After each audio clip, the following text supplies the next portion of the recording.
विशाल सिंह जी, राधे राधे महाराज जी। गुरुदेव, एक बार आपने सत्संग में समर्थ गुरु रामदास जी का चरित्र सुनाते समय कहा था कि गुरु कृपा से ही अहंकार का नाश होता है।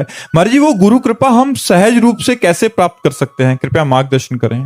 उनकी आज्ञा का पालन करने से। आज्ञा शमन सुसाहिब सेवा, अपने गुरुदेव की आज्ञा का पालन करना ही सबसे बड़ी सेवा है।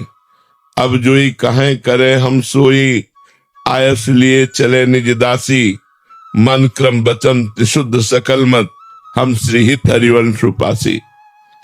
एक बार हरिव्यास देवाचार्य जी महाराज श्री भट्ट देवाचार्य जी के पास गए और कहा, हम आपसे दीक्षा लेना चाहते हैं। उनका हमारी गोदी पे कुछ दिखाई दे रहा है? नहीं, जाओ गिरिराज जी की 12 वर्ष तक परिक्रमा करो राधा राधा रटते हुए, फिर हमारे पास आओ। आज्ञा का पालन, 12 वर्ष तक राधा राधा रटते हुए समय व्यतीत करके जब आए तो कहा, आप कुछ गोद में दिखाई दे रहा है? बोले नहीं। बोले फिर 12 वर्ष जाओ, राधा राधा रटो। 24 वर्ष राधा राधा रटते हुए गिरिराज जी की रोज परिक्रमा लगाते हुए अपने गुरु आज्ञा का पालन किया। जब आए 24 वर्ष बाद तो बोले, गुरुदेव आपकी गोद में श्यामा श्याम विराजमान है, ये दिखाई दे रहे। बोले हाँ, अब आओ दीक्षा देते हैं। पहले सिद्ध कर दिया, फिर दीक्षा दी। गुरु की आज्ञा ही सबसे बड़ी सेवा है। गुरु की आज्ञा ही अहंकार का नाश है।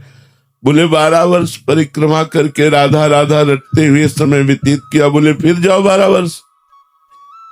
ये तो आप हर बार कहते रहोगे, दीक्षा दीजिए फिर आप आज्ञा कीजिए। ऐसा नहीं प्रश्न किया।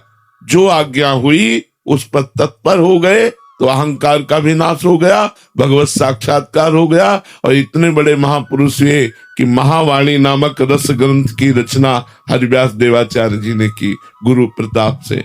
तो जो गुरु की आज्ञा का पालन करता है वही गुरु सेवक है। जो गुरु सेवक है वो अहंकार रहित तो हो ही जाता है, क्योंकि गुरुदेव की कृपा इस सबसे बड़े दुश्मन अहंकार पर रहती है। अहंकार नष्ट हो गया तो संस्कृति चक्र नष्ट हो गया। ये जो पुनरपि जननम पुनरपि मरणम पुनरपि जननी जठरे शयनम चक्र है, ये इसका मूल जो है वो अहंकार है। संस्कृति मूल सूल प्रद नाना, सकल शोक दायक अभिमाना, ताते करे कृपा निधि दूरी, सेवक पर ममता अति भूरी। इसलिए कृपा निधि इष्ट और कृपा निधि गुरुदेव पहले उपासक के अहंकार का नाश करते हैं। जो निरहंकार हो जाता है तब वो चिदानंद रस का अधिकारी बनता है।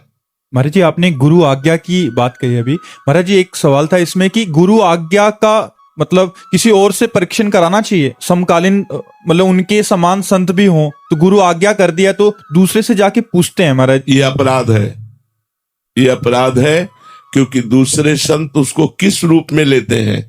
अगर सुलझा हुआ महापुरुष है तो सीधे बोलेगा, गलत।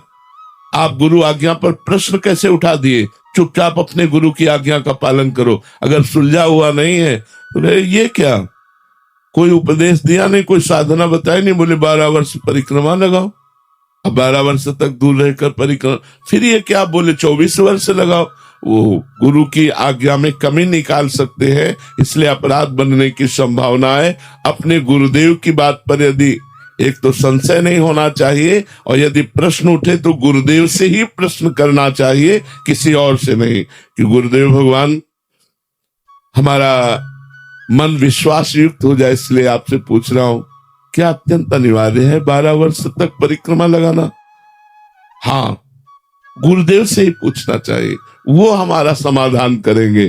प्रणपातेन च प्रश्नया, साष्टांग दंडवत करके हाथ जोड़कर नम्रता पूर्वक यदि प्रश्न किया जाए वो दोष नहीं है। लेकिन गुरु के आदेश को किसी दूसरे संत से प्रमाणित करवाना ये बहुत बड़ा अपराध बन जाएगा, क्योंकि वो बात फिर अवज्ञा के रूप में आ जाएगी। गुरु की अवज्ञा करना फिर वो परमार्थ का पथिक नहीं है, जो अपने प्राणेश्वर प्राणनाथ गुरुदेव की आज्ञा को किसी और के सामने व्यक्त करके उससे उसमें मोहर लगवाना चाहे।